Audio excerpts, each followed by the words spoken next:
Nous sommes la moyenne des personnes que nous fréquentons.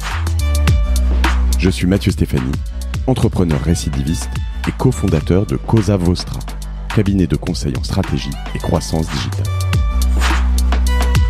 Avec Génération Do It Yourself, je vous propose de rencontrer ensemble des entrepreneurs, sportifs ou artistes qui vont littéralement faire exploser notre moyenne.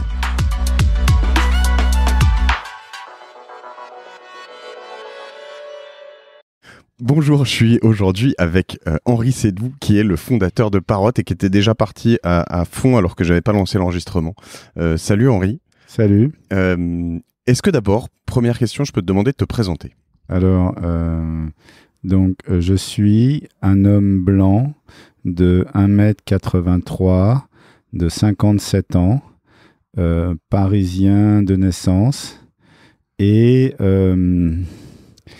j'ai pas fait d'études, je me suis inscrit en médecine et puis c'était la fin des années 70, alors j'ai directement fait deux choses et je suis sorti en boîte de nuit et je voulais être journaliste, ce qui était une sorte de rêve d'enfance, mais malheureusement je suis assez dyslexique et j'avais pas fait le point que ça me bloquerait.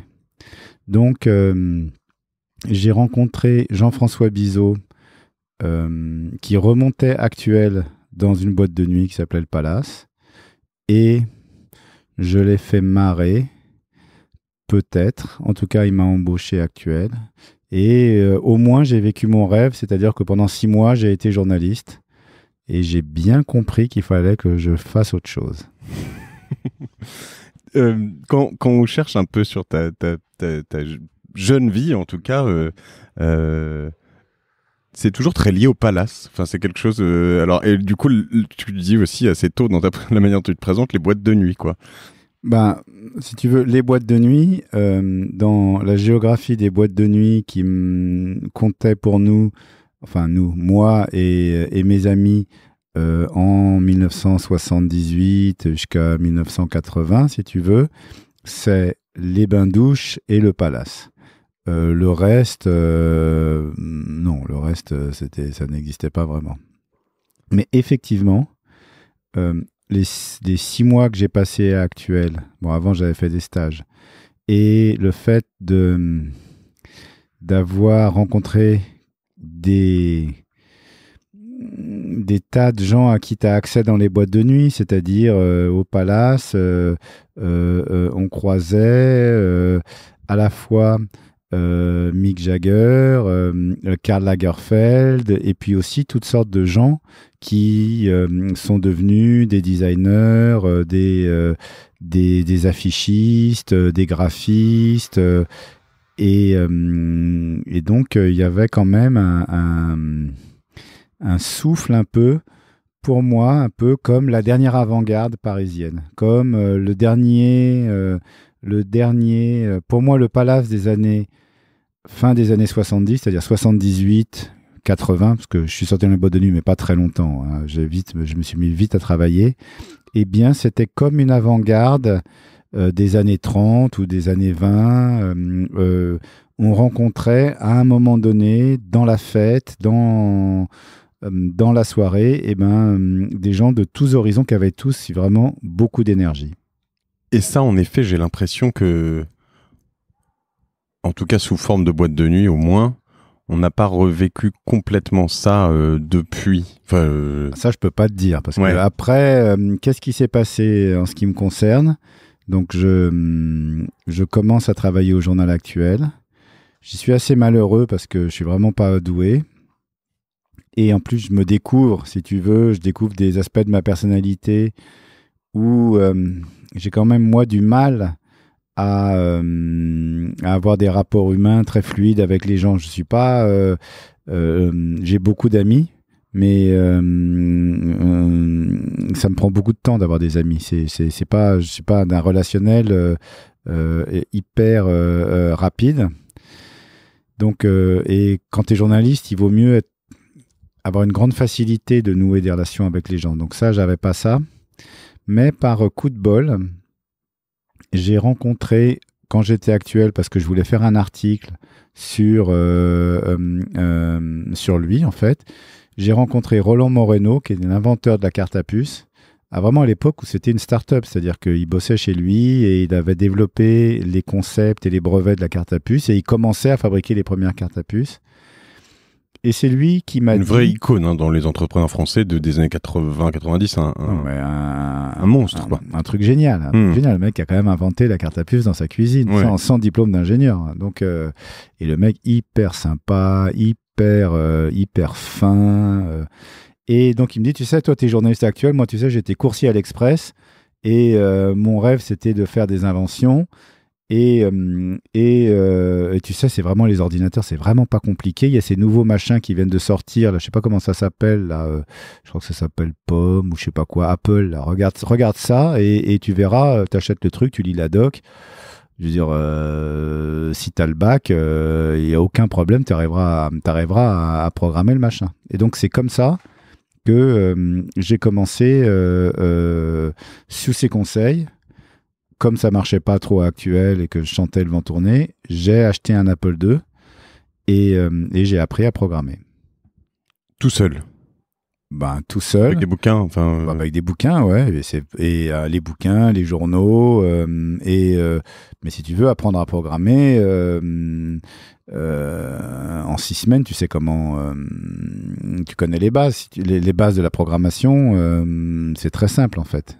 Donc j'ai appris d'abord à programmer en BASIC et puis après à programmer en assembleur et puis j'ai assez vite trouvé du boulot là-dedans parce qu'on était au tout début des années 80 et que la micro-informatique arrivait, que les entreprises elles avaient besoin de types qui savaient programmer les micro-ordinateurs rapidement. Donc j'ai rapidement trouvé du boulot. Et puis j'ai découvert que j'étais doué pour ça, alors que j'étais pas doué pour être journaliste. Et donc j'ai codé. J'ai codé nuit et jour. Et puis j'ai adoré ça. Et donc, du coup, tu te retrouves quand tu fais ça au milieu d'ingé, de gens surdiplômés, de choses comme ça, ou à l'époque c'était vraiment aussi des autodidactes? Donc au début, je bosse je fais des petits boulots et puis des moyens boulots pour une boîte de service, voilà. Et alors, je ne veux pas te dire d'ânerie, mais je dirais vers 82 ou 83, j'apprends qu'il y a je crois pas que c'était un prof, je crois qu'il s'occupait d'informatique à l'école des mines, qui monte une start-up en fait, un monsieur d'une 50aine d'années qui monte une start-up et qui cherche des programmeurs et le mot start-up n'existait pas.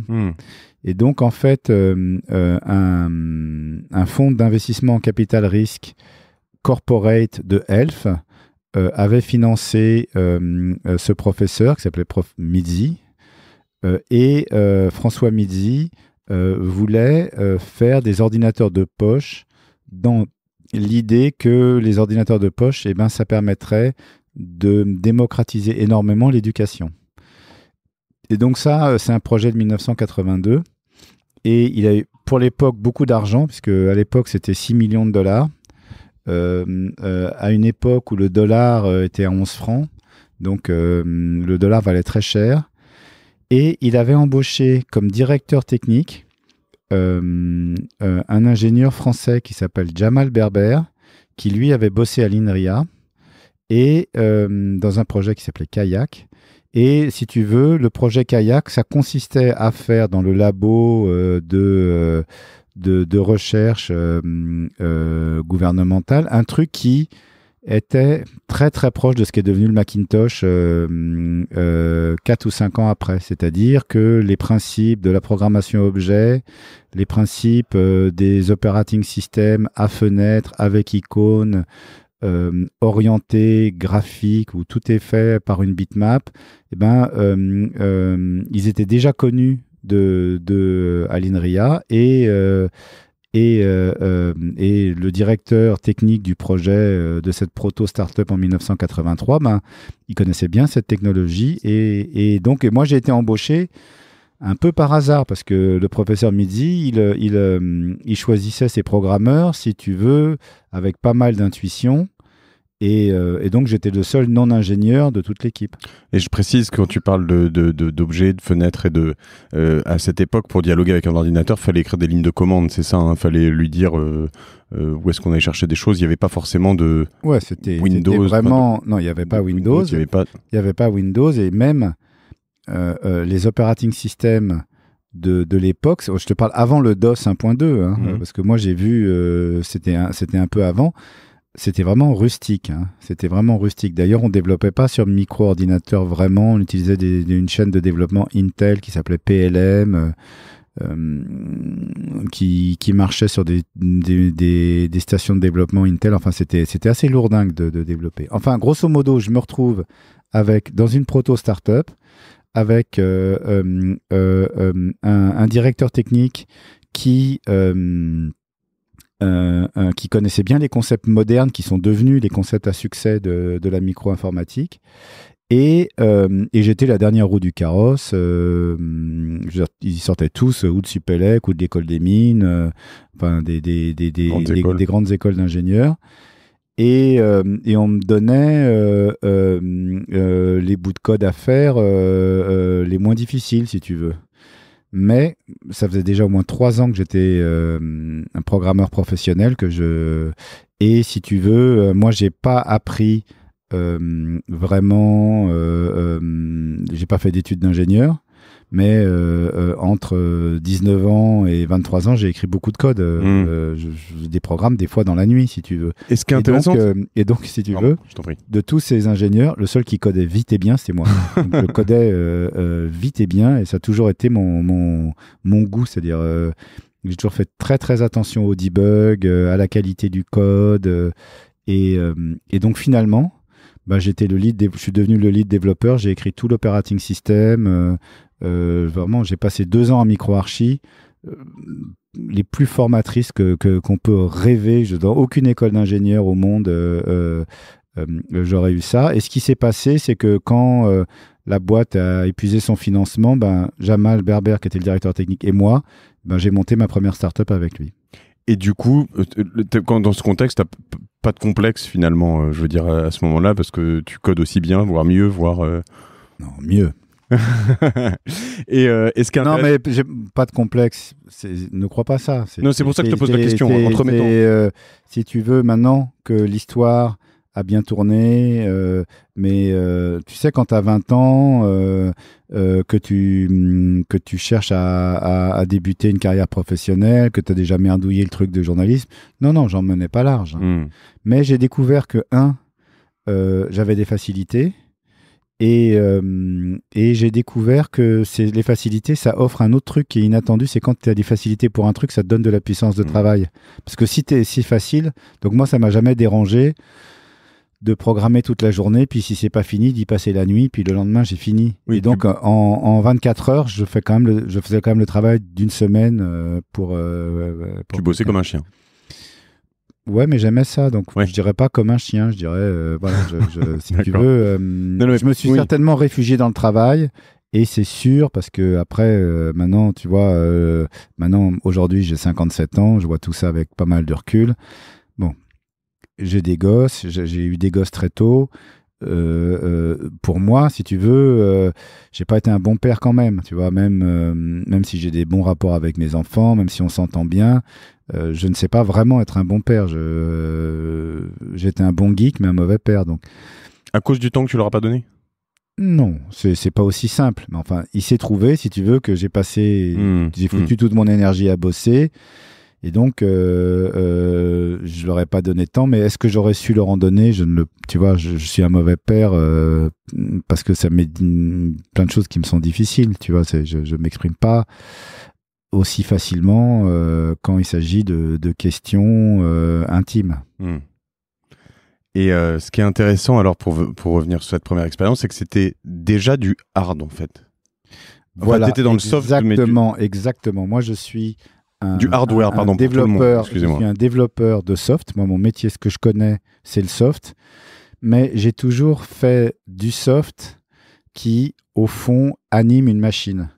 Et ça a toujours été mon truc au fond. Je C'est-à-dire retranscris donc le soft, hein, juste, excuse-moi parce que je suis parti sur hard, mais le soft, donc c'est le code, tout le logiciel développé pour animer une machine physique, ce qu'on va appeler du hard, voilà. Du hardware. Et donc, le hardware, donc ce qui me plaît, c'est la fonction, c'est à quoi ça sert. Mais c'est aussi le truc de faire un business. Tu vois, disons, je suis comme un petit peu autiste sur les bords. Eh bien, tu vois, faire un business purement de soft, malgré tout, c'est quoi le soft ? C'est la boîte de service, tu vois. Les gens principaux qui font du soft en Europe, ils travaillent pour des clients, si tu veux. Donc, il n'y a pas une grande industrie du software indépendant. Donc, si tu veux faire du soft, le truc marrant, c'est le truc qui permet de faire du business, c'est de vendre des bidules. C'est dur, c'est très difficile avant l'Internet de vendre des logiciels. De vendre des logiciels. C'est très, très difficile, beaucoup plus difficile que de vendre des bidules. Donc, ouais, j'ai toujours aimé faire le soft des bidules. J'ai toujours aimé inventer un bidule grâce au soft. Ce qui est intéressant, c'est cette relation aussi entre le code et l'interaction dans le monde réel aussi. J'imagine, le truc très gratifiant dans cette approche, quoi. Quand on parlera des drones mais c'est bien ça qui est intéressant dans le soft, si tu veux. C'est que le soft, c'est un truc un peu abstrait, assez simple à la base. Mais son interaction avec le réel, ça le rend puissant. Tu vois, et c'est ça tout son intérêt. Et tu te définis comme un peu autiste sur les bords, c'est un truc que tu as toujours réalisé, que tu as compris tardivement? Non, j'ai compris tardivement, ouais. J'ai compris. C'est pas. C'est comme ça, quoi. Je veux dire, et je l'ai toujours été. Donc, en même temps, aussi, j'ai de nombreux amis. Je suis pas malheureux. Je suis pas malheureux dans une grande fête. Je m'exprime assez facilement s'il s'agit de parler à la télé ou un truc comme ça, mais tout me prend beaucoup de temps. Tu vois, pour me lier d'amitié avec quelqu'un, ça m'est difficile. Il faut vraiment que je me force, etc., etc. Et pas dans le business. Je veux dire, par exemple, pour prendre des décisions dans le business, j'ai énormément de mal, tu vois, à avoir. J'y arrive parce que je me force, mais avoir des relations avec les clients. C'est pour ça que moi, j'aime bien faire du B2C, c'est-à-dire inventer un truc et le vendre tel qu'il est. Tu vois, j'ai beaucoup de mal à me plier au cahier des charges d'un client. Et puis quand même, tout mon truc, c'est basé sur l'imagination. C'est-à-dire, moi, ce que j'essaie, c'est de nourrir mon imaginaire, d'essayer de le comprendre. Tu vois, c'est de fonctionner avec l'imaginaire. Donc, c'est difficile de mettre son imaginaire au service de quelqu'un. C'est plus facile de développer son imaginaire et de trouver des gens qui apprécient ton imaginaire. Tu vois. Toute la difficulté du métier d'agent, c'est de vendre des prestations intellectuelles et voilà, pour un client. Ouais, moi, je suis un très mauvais agent de moi-même. Très, très mauvais. Donc, si on revient en quoi, 83, 84, 85, Jamal et toi, première donc, on monte start-up. une première boîte, une première start-up. Et donc, l'idée, c'était de commercialiser l'operating system orienté objet avec fenêtres et icônes qu'on avait écrit pour MicroArchi. Et on a été négocié avec les investisseurs de la start-up, etc., pour avoir la licence. Et puis après, on est parti à la Silicon Valley, on l'a montré à tout le monde. À cette époque-là, on l'avait montré en particulier à Apple, à John Sculley, qui devenait le patron d'Apple. Et en fait, ils ont proposé de nous embaucher. Plusieurs fois, ils ont proposé de nous embaucher, mais nous, on voulait monter notre boîte. Donc c'était un Windows, hein, en gros, que tu vendais. Enfin, j'exagère un peu, mais... Non, t'exagères. mais c'était ça. C'était comment faire des icônes et des fenêtres sur une petite machine portable. En fait, bien que ce soit rustique, ça ressemble pas mal à Android.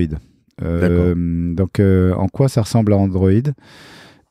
Android, c'est basé sur Linux, donc un noyau très complet. Bon, nous, on avait un petit noyau temps réel, mais multitâche, multithreadé qu'on avait écrit. Et puis, par-dessus, on avait un OS complet, un framework, donc complet, avec un SGF, des fenêtres, des icônes. Va pas trop loin, parce que là, tu perds 90%, donc, y compris moi. 90% des mecs. Bon. Y compris moi. Et par-dessus, on avait un langage interprété, voilà. Et donc, en fait... on a fait en miniature une sorte d'Android au début des années 80. D'accord. Pour des personal computers, quoi, pas pour des, évidemment. Exactement. Pas pour des trucs portables. D'accord. Et donc, si tu veux, j'ai eu la chance de savoir faire un truc techniquement, et c'est moi qui ai écrit quand même la plus grosse partie de cet operating system, qui, pendant les 20 années suivantes, a connu un développement extraordinaire, ou même les 30 années suivantes. Donc, si tu veux, j'ai pas fait d'études, mais j'ai quand même eu la chance de tomber sur cette startup, de faire un truc qui n'a pas été vendu, mais si tu veux, techniquement, j'ai connu l'informatique vraiment de très bon niveau des années 80. Mais c'est une question qui se pose aussi, parce qu'on peut dire que tu n'as pas fait d'études, techniquement, en termes de... Tu n'as pas de diplôme. Après, je pense que ces années, c'est un apprentissage lourd. C'est une question qui se pose toujours dans les métiers du code, c'est se dire est-ce qu'un ingénieur bac plus 5 vaut plus en dev qu'un autodidacte qui a 10 ans d'expérience, qui s'est arraché 24/24? Alors, sincèrement, poser la question comme ça, c'est difficile d'y répondre. Moi, je dirais quand même qu'il y a un truc qui est bien dans le code pour les gens qui en font, c'est qu'un code, c'est de l'écriture. Et donc, c'est un peu comme un écrivain. Tu sais pas pourquoi, c'est vrai pour les journalistes aussi, tu as des bons écrivains et puis des écrivains moins bons, si tu veux. Et donc, tu dois quand même, ta manière d'écrire, ta manière de concevoir le problème, de le contourner, de le contenir avec des mots, eh bien, faire du code, c'est un peu la même chose, sauf que ton problème est un problème... ou plus mécanique, ou plus mathématique, mais c'est un peu ça. Et donc, tu as des bons écrivains qui ont fait des études et des bons écrivains qui n'en ont pas fait. Il y a pas de... c'est pas le critère, quoi. Mais faire du code, c'est d'une certaine manière être un écrivain de code. C'est une belle perspective, je trouve. Ta startup avec Jamal, elle s'appelait comment ? Elle s'appelait BBS. BBS. Ouais. Elle n'a pas duré très longtemps parce que on ne s'est pas entendu. D'accord. Et vous étiez assez vite, on était deux, ouais. Et donc après, j'en ai monté une autre. Alors, j'en ai monté une pour gagner ma vie. Et juste pour revenir sur... vous l'avez planté, la boîte Non, Jamal l'a continué. Je refilé mes parts et il l'a continué pendant plusieurs années. Jamal était très fort, très très fort techniquement. Bon, business moins fort. Okay. Donc après, j'en ai monté une. Après, je me suis mis, si tu veux, comme développeur à mon compte. Alors évidemment, j'ai appelé la boîte SoftCedu. Et donc là, je développais... C'est mignon. Ouais, c'est rigolo, ouais, c'est un bon jeu de mots. Je développais du code. Et puis surtout, moi, j'ai une deuxième passion qui me date de l'enfance aussi. J'ai une passion pour la peinture et les arts graphiques, etc. Et donc, j'avais un ami. On voit ça, je suis dans le bureau de voilà, il y a des tableaux on a des tableaux partout qui sont magnifiques d'ailleurs, je dois dire. Alors, une grosse collection de tableaux africains contemporains. Vraiment, j'y passe beaucoup de temps. Et alors là, j'invite tout le monde à venir dans mon bureau parce que j'ai vraiment des tableaux à tout casser. C'est sûr, tu vas avoir du monde. À tout casser. Hein. Bon, alors, et donc, j'avais un ami qui était architecte et dessinateur de bande dessinée. Et on s'est lancé un peu par passion en se disant, tiens, on va faire une boîte de computers graphiques. On s'y connaissait vraiment pas beaucoup au début. Et donc, on a commencé à s'intéresser. Moi, je venais pas de là du tout. Hein, je venais du monde des operating systems. Et donc, j'ai commencé avec lui à écrire des softs de 3D et à faire de la 3D pour la pub, pour le cinéma, pour la télé. Et ça a été ma deuxième grosse expérience. Ça s'appelait BSCA. Ça a daté, je ne veux pas te dire d'ânerie, mais je pense de 1985 à 1990. Donc, j'y ai passé 5 ans. C'était ma première vraie start-up. Et là, j'ai appris quand même à monter dans l'échec, si tu veux, mais à monter une start-up, à recruter les gens, à organiser les équipes, à commercialiser les produits. Enfin, j'ai fait ma première start-up. Et puis, bon, c'était un peu laborieux. Puis j'ai eu un drame familial. Ma mère s'est suicidée. Ma start-up marchait pas bien. Donc, j'ai eu comme un gros coup de blues. Et donc, j'ai arrêté BSCA. J'ai donné, en fait, mes parts à Pierre Buffin. Et là, Pierre Buffin fait un très, très grand succès. Il a rebaptisé l'entreprise Buff et c'est lui vraiment qui a fait un très grand succès. C'est un très très bon dessinateur, il est un très très bon graphiste et il a été un des leaders mondiaux des effets spéciaux par ordinateur dans le cinéma.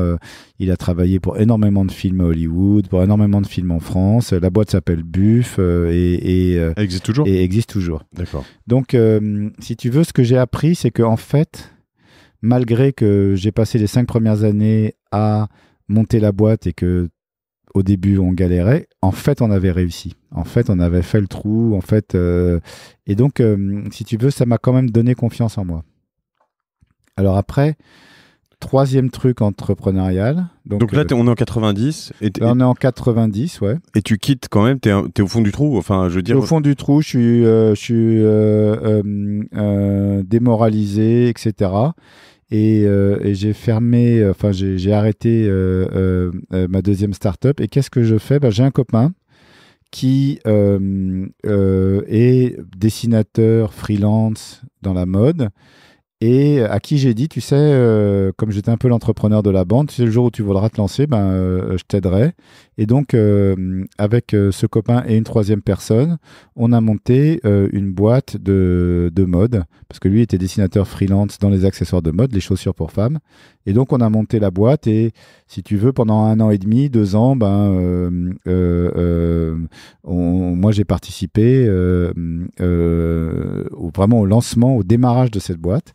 Et donc, mon copain s'appelle Christian Louboutin. Maintenant, ça a été une grande réussite. Donc, si tu veux, ma première start-up qui a vraiment marché, elle n'était pas dans le domaine du computing, mais dans la mode. Et c'est un sacré succès. Et donc, ça a été un super succès, année après année. Et donc, pour les plus geeks masculins d'entre nous qui connaissent pas le Louboutin, je précise que c'est probablement dans le luxe de la chaussure pour femmes un des plus grands créateurs de chaussures, les plus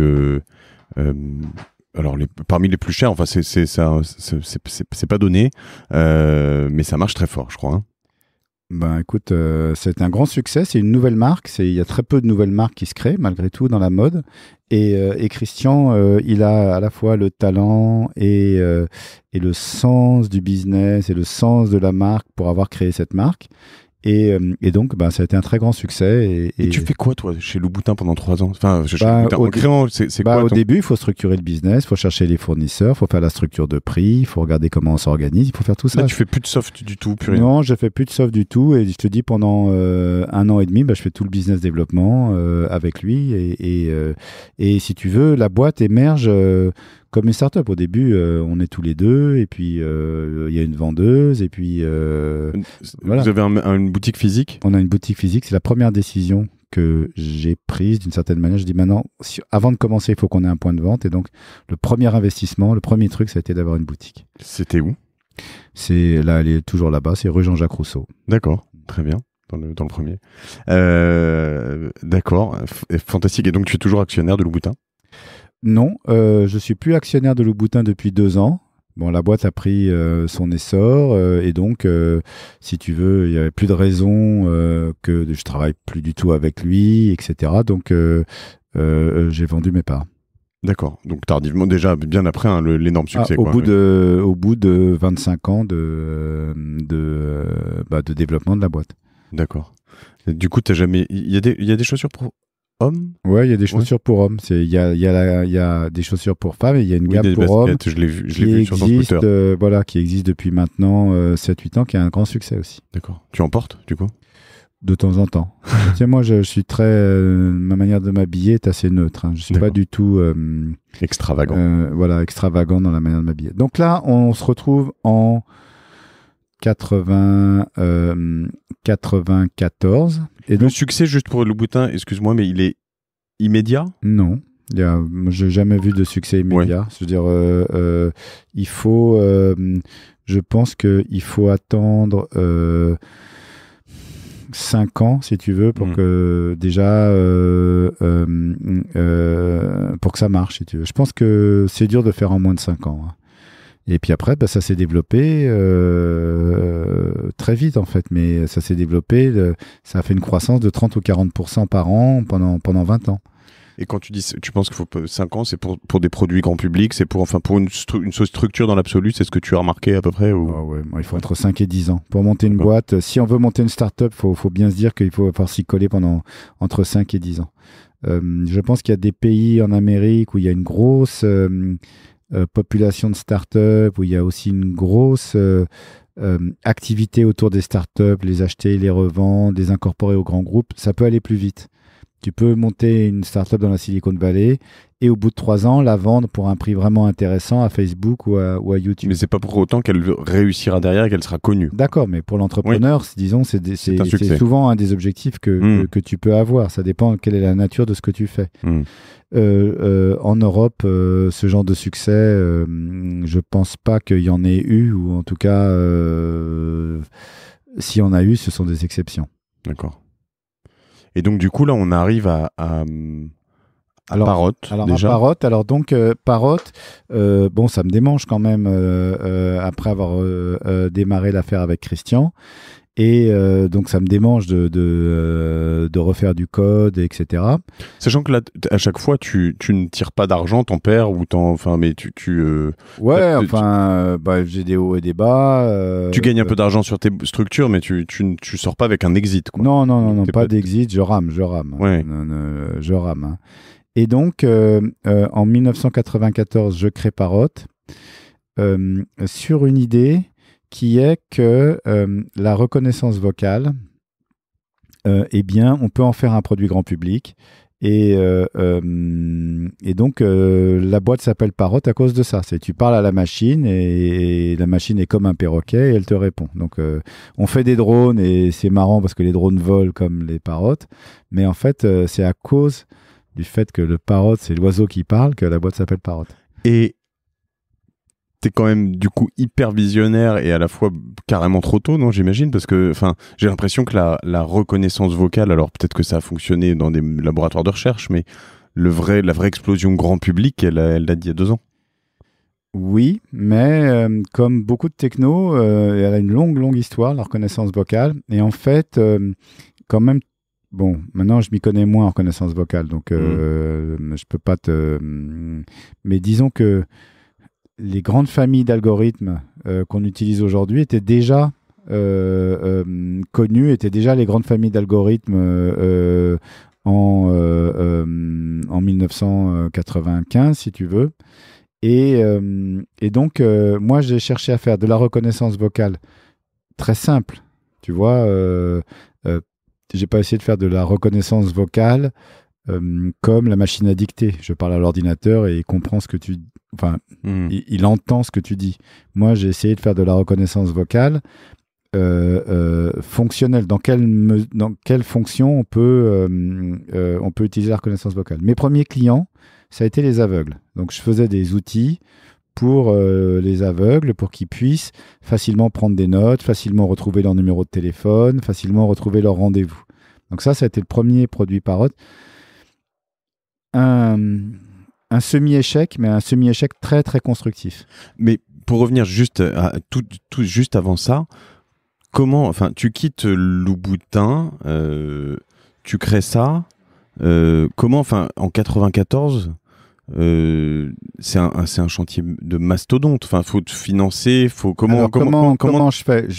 Vraiment la start-up, c'est-à-dire que Donc, quand j'étais à MicroArchi, je faisais les ordinateurs de poche. Je connaissais des types qui faisaient de la reconnaissance vocale, donc déjà à l'époque. Donc, je vais les voir, je vois avec eux et je fais un prototype logiciel dans ma cuisine. Donc, j'y passe plusieurs mois, je fais le prototype logiciel.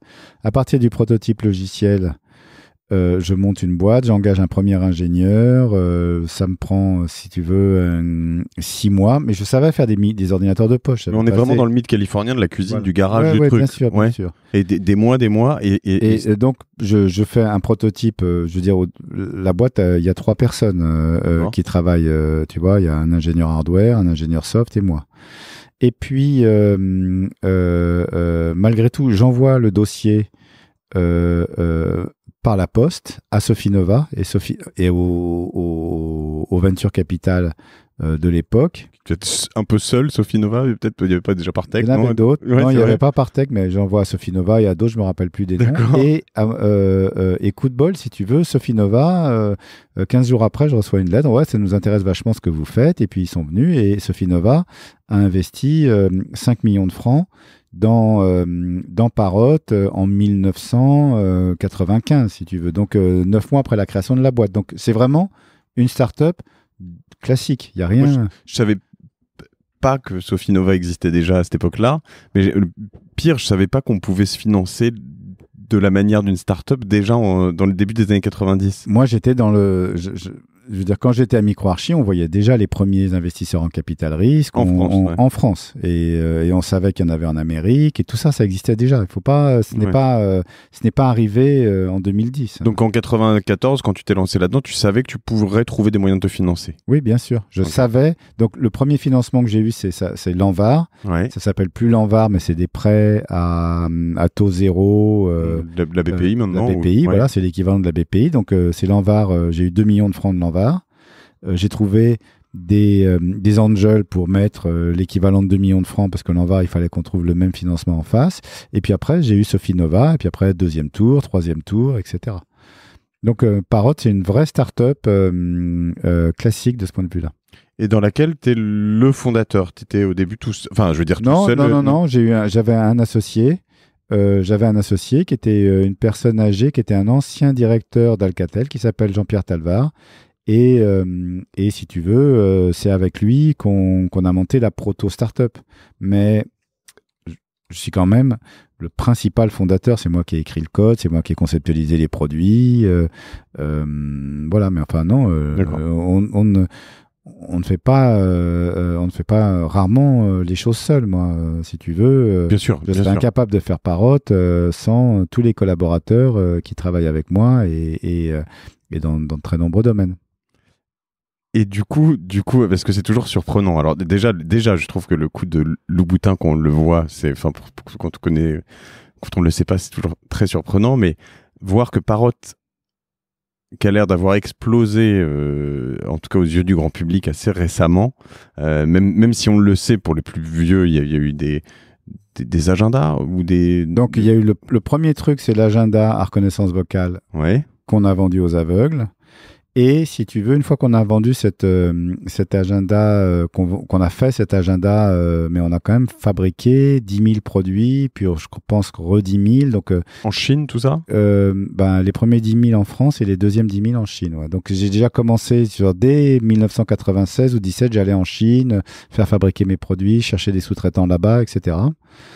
Et à l'époque, la Chine, c'était plutôt des industriels de Hong Kong, mais il se trouve que, en fait, ce sont eux qui ont développé toute l'industrie dans la région de Hong Kong et de Shenzhen.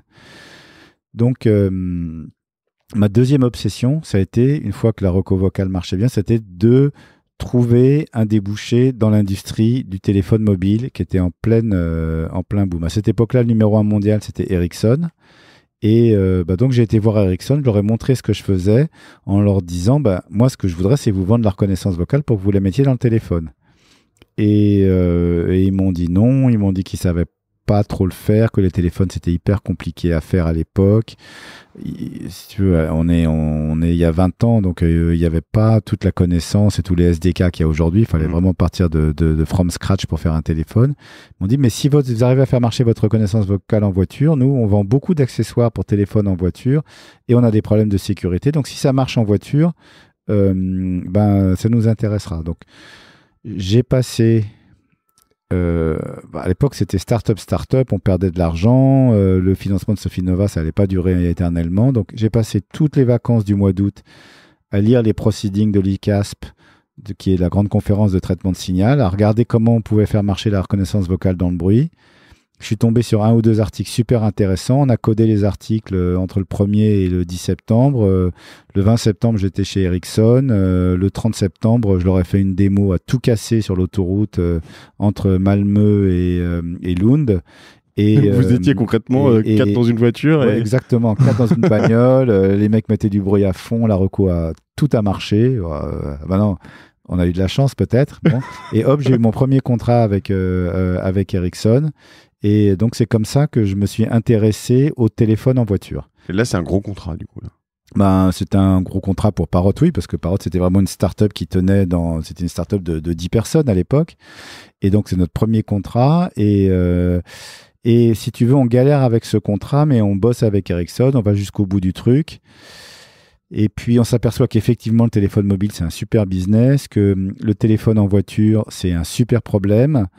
Et là vient le fait que on apprend que y a un consortium Bluetooth qui se crée et que et là tout de suite moi je me dis ouais mais la seule solution pour faire des bons téléphones de voiture c'est Bluetooth parce que tous les téléphones sont différents. Les Nokia sont comme ci, les Motorola sont comme ça, les Ericsson sont encore différents. Donc, il faut qu'il y ait un standard et le seul standard sur lequel les fabricants de téléphones travaillaient, c'était Bluetooth. Et donc, nous, on a adhéré quasiment le premier jour au consortium Bluetooth en se disant qu'on allait faire des téléphones de voiture à reconnaissance vocale Bluetooth. Et alors, est-ce que tu sais, je crois que je vais t'apprendre quelque chose. En toute humilité, peut-être pas, tu vas me dire non, mais évidemment, je le sais. Mais en faisant ça, tu as participé bien des années plus tard à l'explosion du podcast.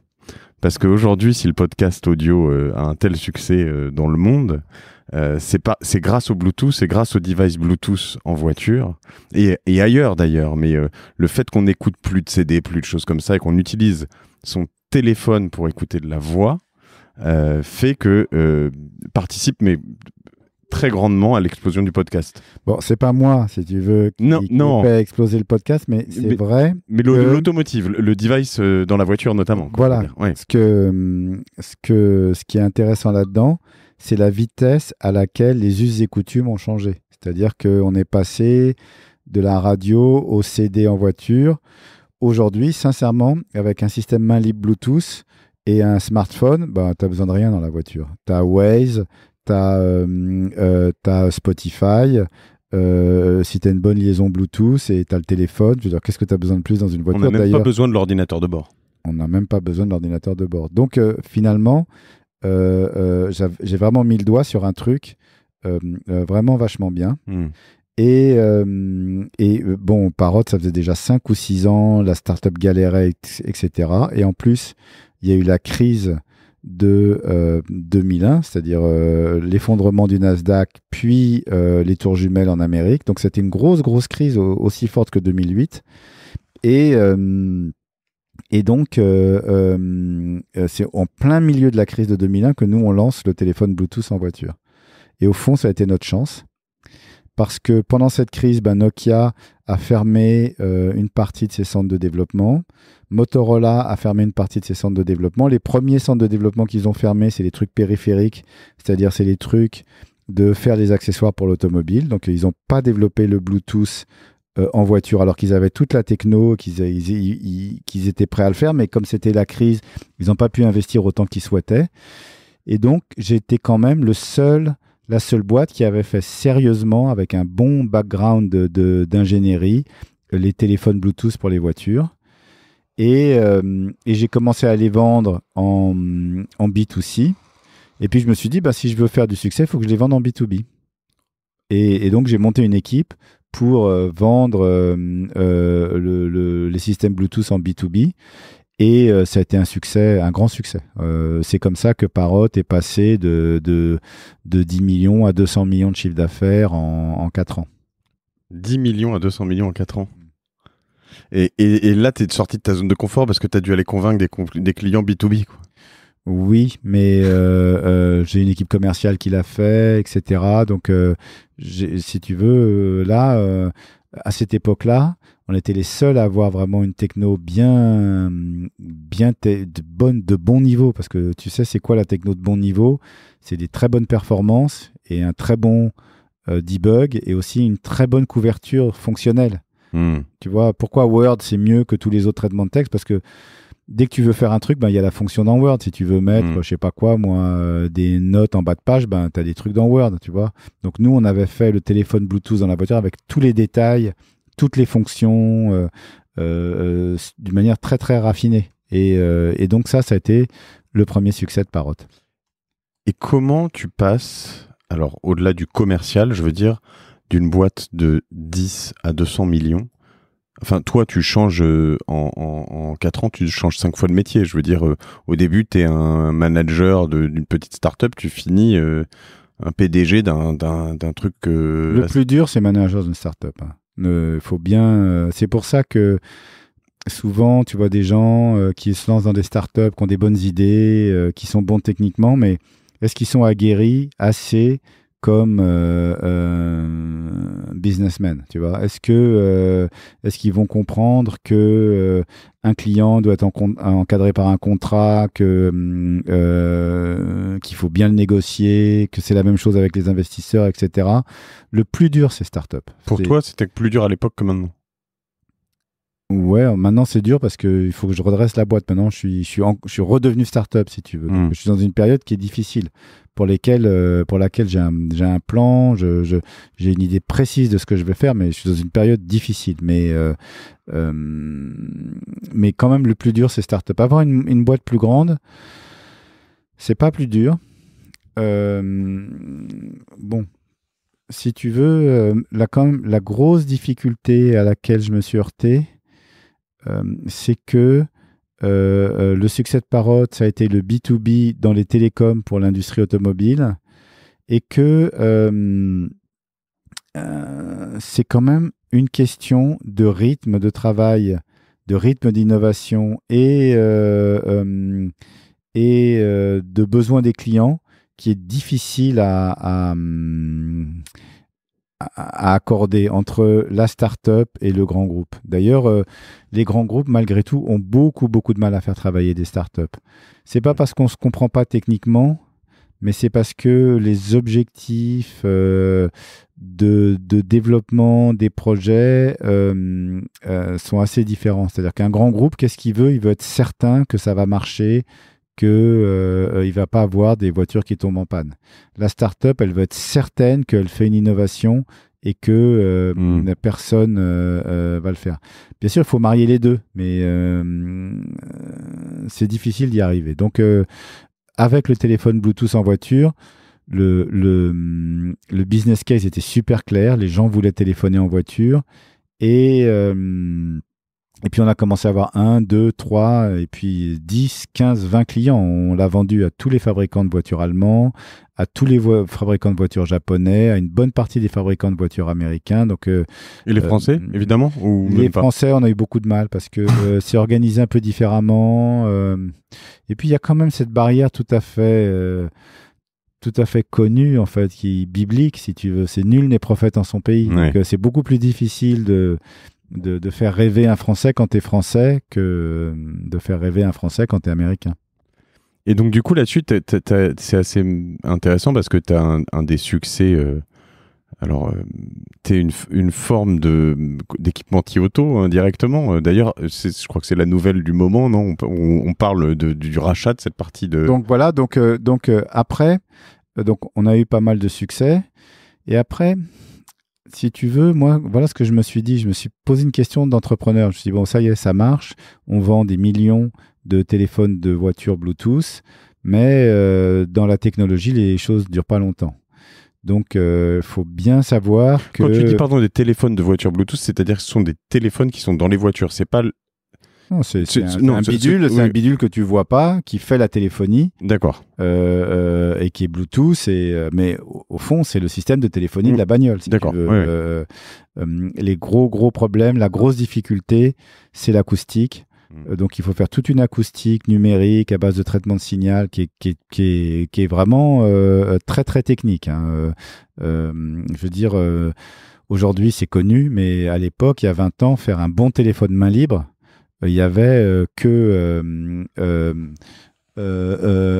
Polycom qui savait vraiment le faire.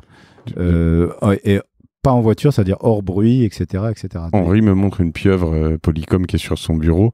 Et d'ailleurs, ça me fait marrer parce que tu dis qu'il y avait qu'eux qui le savaient le faire et que c'est très compliqué. Mais nous, chez Cosa Vostra, au bureau, on cherche la pieuvre Bluetooth qui fonctionne bien depuis 4 ans et on l'a toujours pas trouvée. Voilà. Donc, faire un bon téléphone main libre en voiture avec du bruit. On a trouvé un labo qui est le labo de traitement de signal de Télécom Paris, où ils connaissaient une des deux parties qui s'appelle annulation d'écho, mais ils connaissaient la théorie, mais pas bien la pratique. Donc la pratique, on l'a bien découverte, elle est très compliquée. Il faut conditionner l'algorithme, en fait, dans un domaine de fonctionnement dans lequel il ne va pas diverger, tout ça. Et ça, c'est assez difficile de trouver le bon conditionnement. Et là, vous brevetez après brevet, après brevet ? Ouais, on brevette, mais tu sais, les brevets, il ne faut pas se faire d'illusions, c'est fini. Et les brevets, c'était pour le 19e siècle, peut-être le début du 20e siècle, mais aujourd'hui, les brevets n'ont pas de valeur.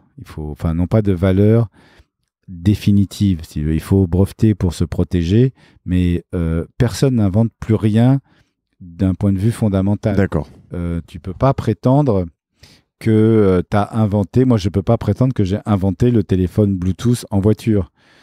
J'ai pris des algorithmes, j'ai compris le use case, j'ai inventé des questions de détail, mais il y a tellement de questions qu'il y a déjà des brevets sur les familles d'algorithmes de réducteurs de bruit, les familles d'algorithmes d'annulation d'écho, etc. Et pourtant, dans tes métiers de l'électronique, il y a des énormes batailles de brevets entre Samsung, Apple, etc. C'est fini tout ça. Ça, c'était il y a 7-8 ans, mais c'est fini. D'une certaine manière, la bataille de brevets entre Samsung et Apple a été une grosse défaite pour Apple. C'est-à-dire qu'au fond, Apple, le portefeuille de brevets d'Apple n'a pas de valeur, ou très peu de valeur, et ils n'ont pu se défendre que sur des trucs vraiment marginaux. Donc c'est une bonne chose, ça, quand même. Très bonne chose. Ouais. Pour les startups. Je parle pas d'Apple, d'ailleurs, mais la fin des brevets, dans l'absolu, c'est... La fin de l'importance des brevets. Alors, ouais. Il reste quand même que les brevets, c'est un système de droit. Et donc, il y a quand même des sociétés qui détiennent des tonnes de brevets et qui en font un business, si tu veux. Et donc, il y a ce qu'on appelle les patent trolls, où, je veux dire, tu peux quand même te trouver dans des situations, il faut que tu te défendes au tribunal contre des gens qui demandent des brevets. Mais il se trouve que aujourd'hui, même Apple qui invente le smartphone et Android et Samsung qui le réinventent d'une autre manière mais qui s'en inspirent beaucoup, eh bien finalement ils ont le droit de le faire. Et c'est raisonnable parce que moi je te dis que j'étais dans cette startup qui s'appelait MicroArchi dans les années 80, on faisait un truc qui était proche d'Android au fond. Donc, je veux dire, 15 ans avant que ce qu'Apple a mis en œuvre dans les téléphones, ou même peut-être 20 ans. Moi, je te propose d'accélérer parce que j'ai pas un temps illimité avec toi, donc je vais en profiter. Et du coup, comprendre un peu comment t'es passé de ce monde de l'automobile qui est quand même très, finalement, industriel. Au drone. Et donc, je ne sais pas, c'est officiel, j'ai vu passer quelque chose cette semaine qui disait que c'est justement Parrot Automotive. C'est-à-dire que je l'ai vendu il y a environ 2 ans à Faurecia. D'accord. Dans un partenariat, et que le partenariat fonctionnait pas mal, et que donc maintenant, Faurecia a pris 100% de Parrot Automobile. Et tu dis que cette partie de la boîte est passée de 10 à 200 millions, et au total, au zénith, au maximum, elle est passée à... Parrot Automobile, au maximum, ça faisait 200 millions. 200 millions. 200 millions de chiffre d'affaires. Rentable. Hyper rentable. Hyper rentable. À cette époque-là, ça a été hyper rentable. Donc, qu'est-ce que j'ai fait? Moi, je suis entrepreneur, donc j'ai investi tout cet argent qu'on a gagné en me disant le truc suivant. Moi, je ne veux pas me retrouver comme Apple ou comme Nokia. Je veux dire, si j'invente pas continuellement des nouveaux produits, ça ne va pas durer éternellement, le téléphone Bluetooth de voiture. Donc, je me suis dit, ma spécialité, c'est les télécoms pour l'automobile. C'est quoi la prochaine chose? La prochaine chose, ça va être la techno du smartphone en voiture. Donc, il y a, je pense, presque 10 ans, on a commencé, dès qu'Android est sorti, le lendemain, on a commencé à prendre Android et à faire des systèmes de automobile avec Android.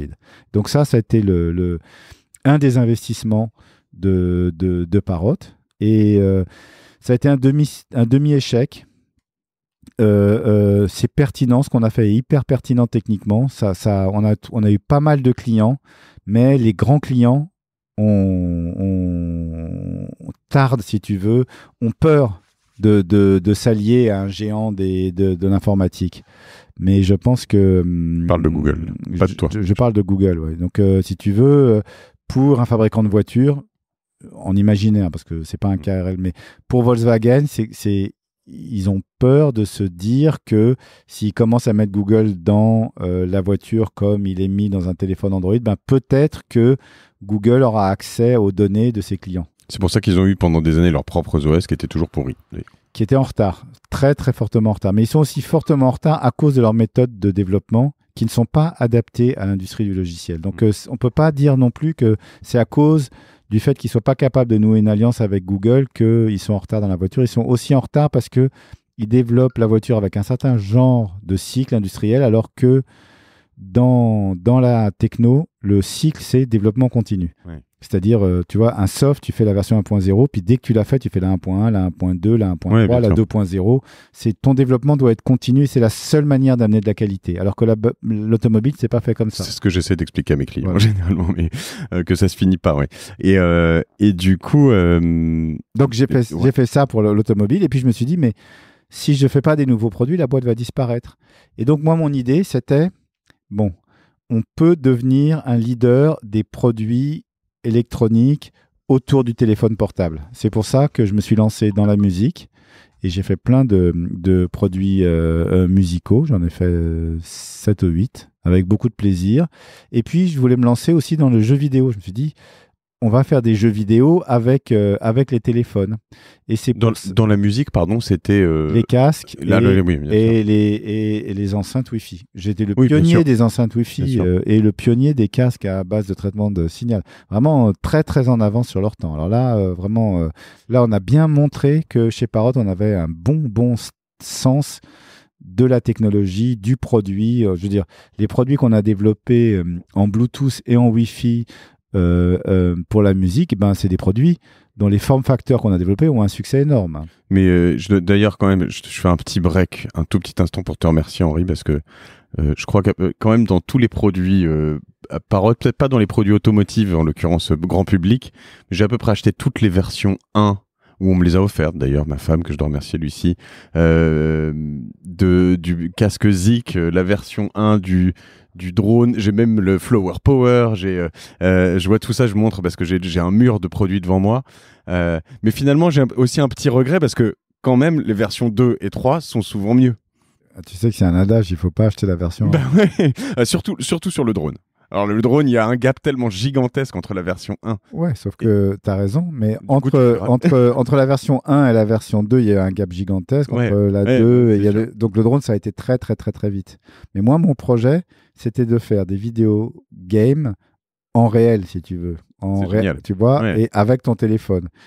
Et finalement, je me suis trompé, c'est pas ça qui a marché. Ce qui a marché, le drone n'est pas un jeu, mais le drone est un robot vachement sophistiqué qui permet surtout de prendre des images et de faire soit de la prise de vue, soit de la collecte de données pour faire du big data en outdoor. Donc le drone, c'est un produit majeur de l'arrivée de la robotique aujourd'hui. Mais finalement, peut-être pas si grand public, du coup, c'est ce que tu dis ? Si, vraiment grand public. Le drone, c'est à la fois grand public et à la fois un robot vraiment majeur. Bien sûr, parce que toute la révolution de la high-tech est une révolution grand public. Toi, là, par exemple, tu tapes tes notes sur un PC, c'est personal computer. Dis-toi bien que pour IBM, l'idée que la direction d'IBM demande aux ingénieurs de faire un personal computer, ça a dû dégoûter plus d'un ingénieur, tu vois. Mais la révolution de la high-tech, c'est une révolution grand public. Tous les produits révolutionnaires de la high-tech, le drone y compris, le casque Bluetooth y compris, mais le PC, le smartphone, la GoPro, les enceintes Bluetooth, tous ces produits-là, toutes ces technos viennent du grand public. Et donc du coup, là tu t'es lancé dans cette vague et on a l'impression en effet qu'il y a eu une montée, une redescente. Alors je sais pas exactement chez toi, mais justement tu parles de GoPro là, je vois des Jawbone, je vois des choses comme ça en fait où vu de l'extérieur, alors moi je trouve ça, je suis impressionné, ça me rend dingue ces objets, je trouve ça fou et fascinant à la fois et le drone en plus se fait se poser plein de questions, que ce soit dans les nanos, dans le militaire, dans des tas de choses, on se dit jusqu'où ça va aller, mais on a eu l'impression qu'il y a eu un raz-de-marée grand public et une sorte de redescente après que GoPro par exemple a eu du mal à gérer. Non, c'est pas ça. Alors, c'est, si tu veux, il y a énormément de succès grand public dans des startups, mais malgré tout, c'est une industrie très très capitalistique, très difficile, sur laquelle il faut énormément de capitaux pour qu'elle marche. Et finalement, le produit gagnant, ça a été le smartphone. Donc, le smartphone, les produits Parrot, ils sont fabriqués par centaines de milliers d'exemplaires. Le smartphone, c'est fabriqué par centaines de millions d'exemplaires pour les leaders mondiaux. Donc, si tu veux, il y a un facteur 100 entre les drones et les téléphones. Le contrôleur et le contrôlé. Quoi. Voilà. Et donc, ça a été la même chose pour la GoPro. La GoPro, c'est un produit extraordinaire. Qu'est-ce qui s'est passé? Petit 1, les caméras des téléphones sont vraiment devenues très, très, très, très bonnes. Donc, il y a moins de raisons d'acheter une GoPro aujourd'hui qu'il y a 5 ans. Et puis, deuxièmement, donc, c'est surtout Apple qui a bénéficié de la GoPro. Et puis, deuxièmement, il y a tous les industriels du drone qui ont développé des caméras volantes. Et donc, ça a ruiné un peu le marché de la GoPro. Donc, moi, je me bats toujours contre ça. C'est que les produits peuvent avoir des succès énormes. Tu peux faire des ventes de centaines de millions de dollars, mais il ne faut pas croire que ça dure. Il faut jamais penser qu'un concept de produit, tu vas pouvoir le garder longtemps. D'où ton innovation permanente sur déjà des lignes de produits et dans chacune de ces lignes de produits. Chaque fois que je lance un nouveau produit, je joue ma vie. Hein. Tu sais, je veux dire, que serait Airbus sans l'Airbus A320? Que serait Apple sans l'iPod? Que serait Google, en tout cas, je veux dire, la téléphonie mobile sans Android. Je veux dire, ce qui motive la high-tech, c'est le succès. Donc, et il faut absolument rechercher le succès parce que on ne fait pas de la techno au sens de développer des filières un peu à l'ancienne, comme faire l'industrie chimique ou l'industrie de la mécanique ou fabriquer des voitures, l'industrie automobile. La high-tech, c'est une industrie qui ressemble beaucoup plus au cinéma qu'à l'industrie traditionnelle. Ce que les gens cherchent, c'est à faire des hits. Apple, ce qu'ils font, c'est des hits. En faisant l'iPod, en faisant l'iPhone, c'est des hits qu'ils font. C'est pas de la techno. Et moi, c'est pareil, je cherche à faire des hits. Le cinéma, c'est d'ailleurs une affaire familiale, toi, autour, à côté, à donc, droite, dans ma à gauche. famille, il y a beaucoup de producteurs de cinéma. Mon père est producteur de cinéma, ma fille est actrice, donc je suis un peu le seul qui a mal tourné. Le geek de la famille. Voilà, je suis un peu le geek de la famille. Et du coup, dans tout ça, c'est quoi ton actu, du coup, autour de tout ça? Alors, on a parlé de la session. Mon actu, c'est Anafi. Donc, Anafi, alors qu'est-ce qui s'est passé? Donc, il y a 2 ans, on a eu beaucoup de succès avec les drones, et puis après, j'ai eu beaucoup de concurrence. Et donc, je me suis dit, écoute, si je repense pas toute la nature de qu'est-ce que c'est un drone pour Parrot, j'y arriverai pas. Donc j'ai arrêté tous les projets de l'entreprise, j'ai tout arrêté. C'est-à-dire quoi, t'as dit un jour on arrête? J'ai arrêté tous les projets en cours, j'ai vendu l'automobile, j'ai arrêté l'audio, j'ai arrêté les drones qu'on est en train de faire parce qu'ils n'étaient pas bien ciblés pour faire un produit qui est le drone remodernisé qui s'appelle Anafi, qu'on vient de lancer il y a 1 mois et dont l'accueil est très très bon. Et on pense que...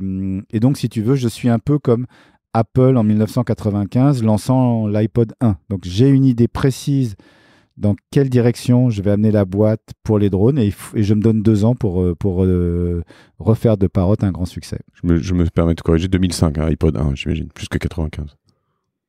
Oui. Ouais, ou 2004, 2003. Ouais, en tout cas, enfin, oui, disons quand Steve Jobs il revient quand oui, alors là c'est le lancement des ordi portables. Voilà. Ouais. Enfin bon, en tout cas, si tu veux, il aura fallu pas mal d'années. Oui. Même avec les bonnes idées, même avec le best CEO of the industry, de redresser la boîte. Donc moi, je suis à peu près à ce stade-là. Donc j'ai lancé mon produit, je reconstruis la boîte autour de ça et je revis Parrot comme une start-up. Et sincèrement, c'est dur, mais je prends vraiment du bon temps. Anafi qu'on voit donc dans ton bureau là, juste en face de toi. Et donc tu arrêtes Zik, tu arrêtes. C'est arrêté depuis 1 an. Vous vendez, vous déstockez. Je ne fais. Ouais, même c'est fini, je crois. D'accord. Donc je ne fais plus que. Je recentrais toute la boîte sur Anafi, c'est-à-dire un drone de petit format avec un niveau fonctionnel qu'on n'a encore jamais vu. Ok. C'est quoi aujourd'hui, Henri, ton moteur? Moi, mon moteur, c'est de vivre. Tu sais, je pense que si je bosse pas, je dépérirais, si tu veux. Donc moi, mon moteur, c'est mon imaginaire, c'est développer la boîte et on a fait des très bonnes choses. Et puis, on a eu des crises. Et là, on est un peu au fond du gouffre. On verra bien de quoi l'avenir nous réserve. Est-ce que je vais réussir à remonter Parrot? Est-ce que Parrot redeviendra ce que ça a été, c'est-à-dire une des toutes meilleures startups européennes et boîtes de techno européennes? C'est ça qui me fait avancer. Ça t'empêche de dormir? Bien sûr. Ça m'empêche de dormir et en même temps, c'est mon imaginaire, si tu veux, que je suis. Donc, j'aime bien ça. J'aime bien tomber sur une idée, me mettre à mon ordinateur à minuit, à 4 heures du matin, faire un mail avec 5 dessins aux ingénieurs, et puis c'est ça ma vie. Et du coup, en effet, pour tes proches, tu parlais de tes enfants, mais du coup, t'es en permanence dedans. Bien sûr. Je veux dire, je sais pas s'ils vont écouter ce podcast, mais c'est sûr que moi, je trouve pas du tout que je sois un bon père, ni attentif, ni si tu veux, ni suffisamment fin, tu vois, pour les entendre. Bon, enfin, je veux dire, c'est quand même un truc, si j'ai un regret, c'est quand même celui-là, mais malgré tout, j'ai pas su y faire et c'était au-delà de mes capacités, donc bon voilà quoi, j'ai fait de mon mieux et au fond, ce qui m'a été le plus facile, mais aussi qui m'a pris tout mon temps, c'est de faire ma boîte. J'ai l'impression que tu as des enfants assez talentueux quand même, malgré tout, donc c'est peut-être pas grâce à toi. Mais... Ouais, mais c'est pas grâce à moi, c'est grâce à eux. D'accord. Est-ce que si tu devais donner un conseil à Henri, quand le Henri qui sort du palace, et que tu avais l'occasion d'aller le voir et de lui dire...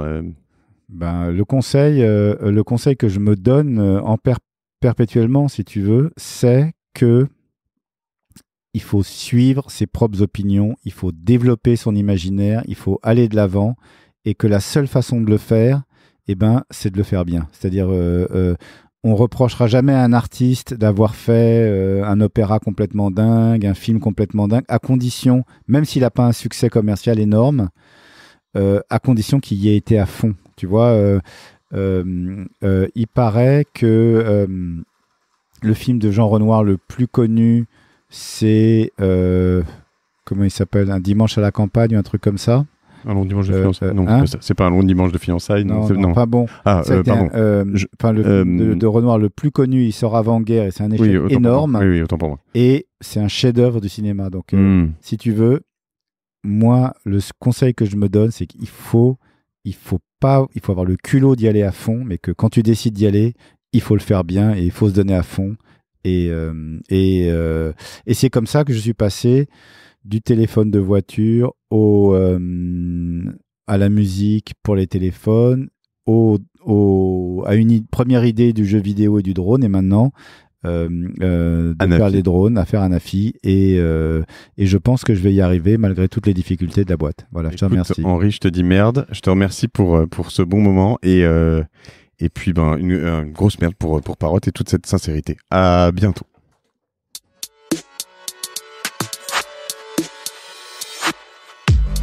Bravo, vous avez écouté cet épisode de Génération Do It Yourself jusqu'au bout. Merci de le partager à 2 personnes autour de vous, d'inscrire de force vos amis au podcast sur leur smartphone et de mettre une note 5 étoiles avec un gentil commentaire. Ça m'aide énormément pour ressortir dans les classements. Aussi, si vous me laissez votre email sur gdiy.fr, je vous enverrai l'épisode de la semaine ainsi que 2-3 bons plans. Pour finir, n'oubliez pas que si vous avez des besoins en accompagnement digital, toute l'équipe de Cosa Vostra va vous bichonner comme il se doit si vous nous écrivez sur contact@cosavostra.com. Je suis Mathieu Stéphanie et je vous embrasse.